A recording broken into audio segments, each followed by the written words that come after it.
Para todas as portas valía unha única chave, pesada como a vida. Por iso, sempre estaban abertas as portas da aldea, porque había normas morais que unha vez pechadas ninguén era quen de abrir máis.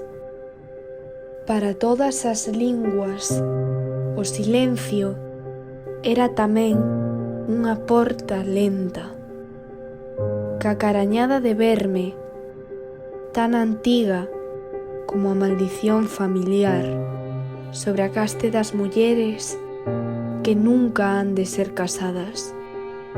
A pesar do silencio, abondaba mirar como miran as fechaduras vixiantes aos ollos de todos nós, para saber que o muíño non moe para atrás, nen devolve o grao á mazaroca.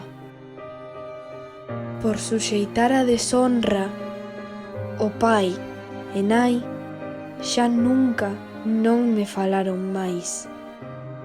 Eu nunca souben quen dos dous botou a chave que pechou tras de min a porta do mundo e me obrigou a saír sen encontrar a saída.